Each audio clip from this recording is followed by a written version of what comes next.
Passionnés de voile et de course au large, bonjour et bienvenue dans ce nouvel épisode d'Actu Large, l'émission où je résume l'actualité de la course au large tous les mercredis à 18h. Aujourd'hui, dans un premier temps, on va parler de The Ocean Europe qui part samedi de Lorient. C'est trop bien, on va revoir les IMOCA en course, on va aussi voir les Volvo 65, ça fait super plaisir. Ensuite, on va parler de Pipe Air qui va avoir un nouveau bateau et qui va refaire le Vendée Globe en 2024 avec un bateau performant, mais c'est trop bien été pour elle, je suis trop content. Ensuite, on va parler du Pro Sailing Tour en Ocean 50. La première étape, c'est fini à Brest. Et aujourd'hui commence la deuxième étape à La Rochelle. On va en parler. Ensuite, on va parler de Thomas Coville qui embarque Thomas Rouxel pour la Transat Jacques Vabre sur son ultime saut des Baux. C'est encore un duo de choc, vraiment. Ensuite, on va parler de Les Sables, Horta, Les Sables, qui ne fera pas escale à Horta, mais qui va quand même passer dans les îles des Açores. C'est plutôt une bonne nouvelle. Ensuite, on va parler de la Transat en double. Ouais, c'est un gros actu là aujourd'hui. On va parler de la Transat en double qui est entrée dans sa dernière semaine. La semaine prochaine, on connaîtra sûrement peut-être le nom du gagnant. Ça va être bien, on va savoir. Et enfin, on va parler de la mini en mai qui est partie hier, qui devait partir plus tôt, mais qui est partie hier à cause de la météo. Voilà. Je vous rappelle du coup que si vous voulez rien louper des prochaines vidéos, n'hésitez pas à vous abonner et à activer la petite cloche de notification. Et si vous voulez me retrouver en live sur Twitch, je suis en live le mardi, jeudi, vendredi et samedi de 16h30 à 20h, voire 21h si je suis vraiment en forme. Et des fois je peux être aussi en live le lundi aux mêmes horaires. Et le mercredi, ce soir je serai en live vers 19h pour un convoyage que je fais actuellement sur Sailaway. Donc quand je suis sur Sailaway, je fais des lives tous les jours.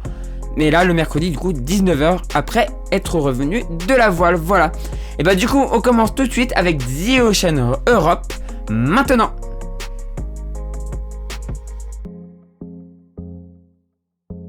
Enfin, on va revoir les IMOCA naviguer en course. Il nous avait manqué depuis l'arrivée du Vendée Globe. Mais ça y est, elle est arrivée. Cette fameuse The Ocean Europe. Elle part samedi de Lorient pour Cascais pour la première étape. Ils seront 12 équipages à s'élancer avec 5 IMOCA et 7 Volvo 65 à 13h45 pour une course qui s'annonce passionnante. La météo annonce pour l'instant une course au portant avec plus de vent près des côtes du Portugal que dans le golfe de Gascogne.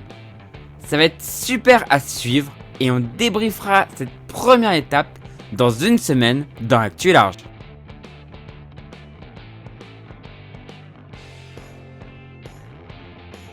La nouvelle est tombée il y a un petit moment, mais je n'en avais pas parlé. Pipe Air, la skipper anglaise qui s'est révélée sur le dernier Vendée Globe, à la barre d'un très vieux bateau, repartira en 2024 sur l'ancien Bureau Valide 2, vainqueur du Vendée Globe 2016 et 3ème du Vendée Globe 2020.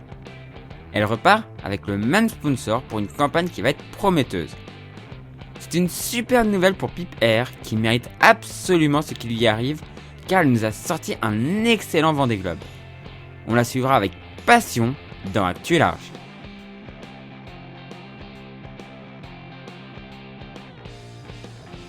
Super première étape pour ce nouveau circuit du Pro Sailing Tour en Ocean 50. Ça a commencé mercredi dernier par la course au large remportée brillamment par Layton, suivi par Arkema 4 et Primonial. Les autres courses étaient des parcours en baie où l'on assistait à un quasi sans faute de Layton qui remporte 5 manches sur 6. Seul Arkema 4 a réussi à remporter une manche. C'était la première, suivie par Solidaire en peloton et Ciela Village. Layton se classait 4ème pour la seule manche qui ne l'a pas remportée. Le reste des places sur les autres manches étaient plus disputées, avec des places qui changeaient plus souvent.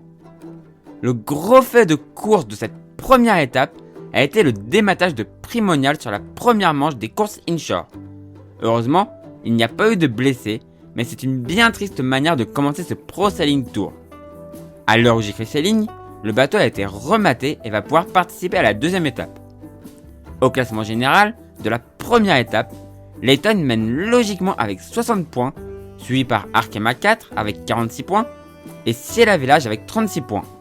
La 4ème position est occupée par Groupe CGA avec 32 points, suivi par Solidaire en peloton avec 31 points et le malheureux Primonial avec 16 points. La prochaine étape du Pro Sailing Tour se court à La Rochelle à partir d'aujourd'hui jusqu'à dimanche. Ce sera normalement un programme semblable à ce qui s'est fait à Brest. Et on débriefera ça dans une semaine dans Actu Large.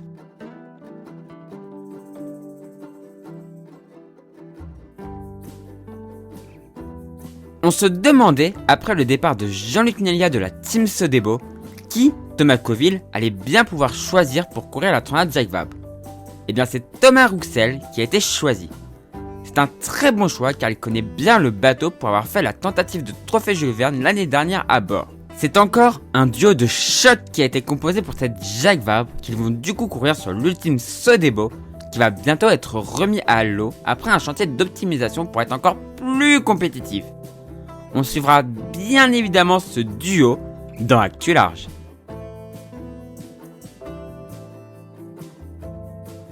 La nouvelle est tombée hier. La Les Sables Horta Les Sables va bien se courir mais sans escale à Horta à cause de la pandémie mondiale. Horta a en effet décidé de ne pas accueillir l'épreuve dans son port. C'est à la fois triste mais aussi super excitant car la course va être du coup assez longue sans cette escale. En effet, les concurrents passeront soit une bouée devant Horta, soit ils contourneront l'île. Le choix n'est pas encore arrêté, mais c'est les options envisagées. On va donc assister à une super course que je couvrirai bien évidemment dans Actu Large.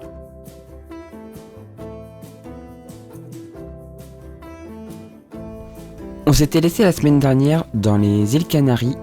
Les bateaux venaient de passer les îles Canaries et on se demandait quelle option allait être choisie. Et on va voir ce qui s'est passé cette semaine.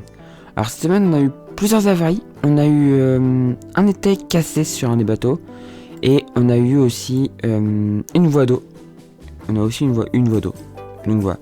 C'est pas énorme par rapport à ce qu'on aurait pu s'attendre avec les Figaro parce que c'est quand même un défi de traverser l'Atlantique sur ces petits bateaux de course juste de fou. Mais voilà, on a eu les premières avaries. Les premières grosses avaries on va dire.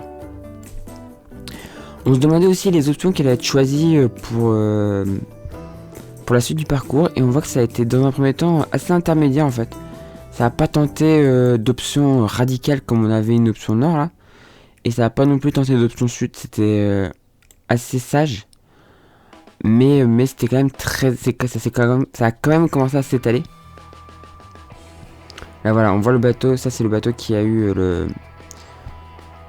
l'étai cassé. Mais un étai cassé sur un bord de portant comme ça, c'est pas ultra gênant quoi. C'est pas ultra gênant puisque on est au portant donc l'étai encaisse beaucoup moins de charge que si on était au près. Et là du coup on voit les options qui se font. Une option sud, un petit groupe au sud et un groupe un peu plus nord. Qui a raison, qui a tort, on verra ça dans une semaine quand à l'arrivée. Quand on sera à l'arrivée. Et on voit que voilà, là ça s'est vraiment scindé en deux. On va bientôt arriver à l'instant T.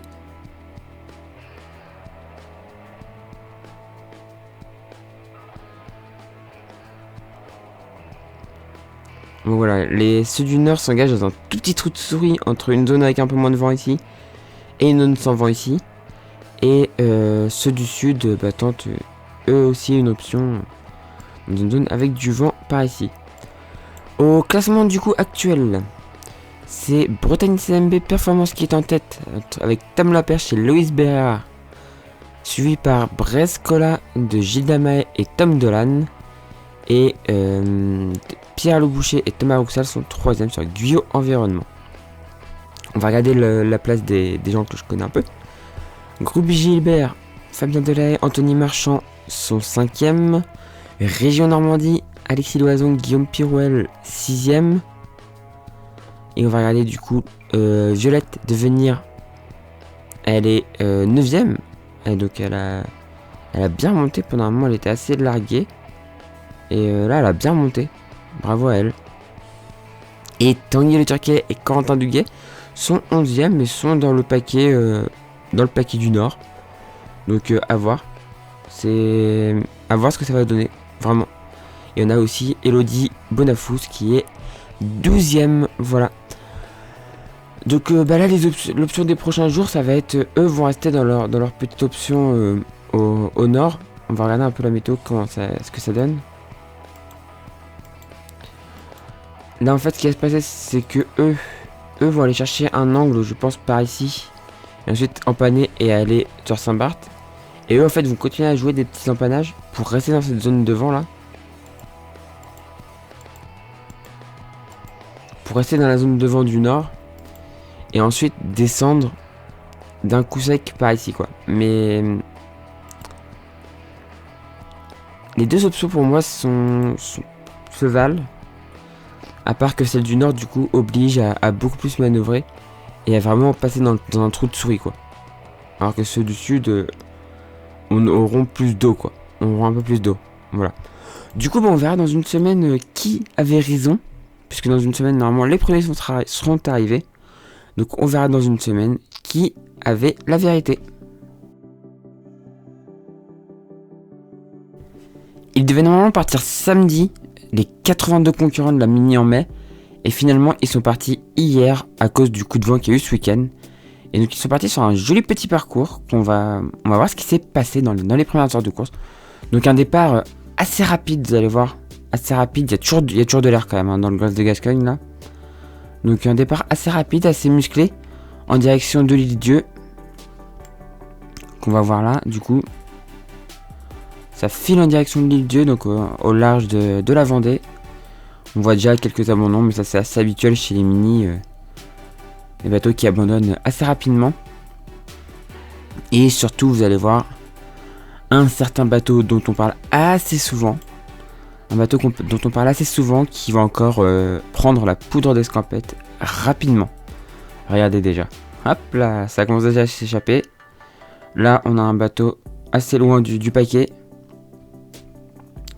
Donc passage à l'île Dieu. Ensuite passage du côté de Rochebonne.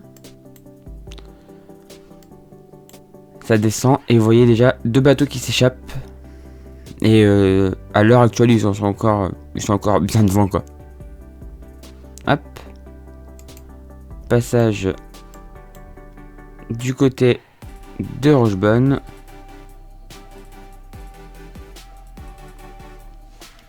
Et c'est parti. Maintenant en direction de des îles. En direction des îles. J'ai un trou de mémoire d'un coup là. Il est 6h26 du matin, désolé. Les îles Glénan, ça y est, j'ai le nom. Donc en direction des îles Glénan. Et vous voyez l'avance énorme qu'il y a pour le premier là, c'est de la folie. C'est juste de la folie. Ce bateau est complètement fou. Je vais vous montrer lequel c'est après, hein, mais... Alors vous voyez le truc c'est qu'il y a, pour l'instant il n'y a pas énormément d'options. Malheureusement c'est une course avec très peu d'options. C'est surtout de la ligne droite donc il faut faire de la vitesse quoi. Et à ce petit jeu là on sait qu'il y a un bateau qui s'en sort toujours relativement bien. On va voir lequel c'est hein, mais je pense que vous vous en doutez.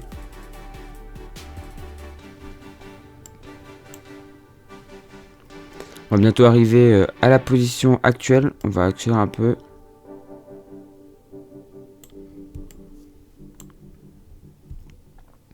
Donc je vous rappelle que je tourne ça à 6h30 du matin parce que j'ai pas le choix. Donc ce soir ils seront ailleurs, hein. Ils seront pas à la même position, mais voilà. Pour vous donner un peu la vue de ce matin. C'est bien, voilà, c'est le 969 qui est en tête. Vous savez le 969 avec ses foils et tout, voilà. Bah il est en tête. Avec à bord Tanguy Bouroulec. Voilà, on en avait déjà parlé de Tanguy, hein, qui est vraiment excellent. Donc je pense que plus tard s'il a envie de faire autre chose, je pense qu'il trouvera pour faire autre chose. Il est vraiment très fort. Et son bateau aussi est très fort, donc voilà. On va regarder le classement actuel. Donc leaderboard. Des protos. Donc c'est comme j'ai dit le 969 suivi du 1019 et le 945. Et le 747 qui est quatrième. Hein. 747 pourtant déjà assez ancien. mais qui tient très bien la route. Qui tient très bien la route. On va aller voir du coup chez les séries qui est en tête. C'est le 979 qui est en tête. On va aller les voir du coup. Hop. Voilà, le premier des séries est ici. Suivi par le 985 et le 993. Voilà. Voilà pour cette petite course, cette mini en mai. Partie du coup en retard, mais où la bataille la bataille est pas tellement stratégique, mais surtout de vitesse. Et bon, on voit que voilà, certains tirent très bien leur épingle du jeu, voilà. Voilà, j'espère que cette vidéo vous a plu. Si c'est le cas, n'hésitez pas à mettre un pouce en l'air, à la commenter et à la partager. Si vous êtes toujours pas abonné à la chaîne, n'hésitez pas à vous abonner pour ne rien rater des prochaines vidéos. Et si vous voulez aider financièrement la chaîne, n'hésitez pas à faire un petit tour sur Utip ou Tipeee. Les liens sont en description de la vidéo. Vous pourrez une publicité ou une vidéo. Ça ne vous coûte rien et moi ça m'apporte quelques centimes. Et si vous souhaitez faire un don, bah c'est possible aussi sur ces deux plateformes, voilà. Et du coup, moi je vous dis à la prochaine pour la prochaine vidéo sur la chaîne Toria. Et du coup, ciao tout le monde, ciao ciao ciao.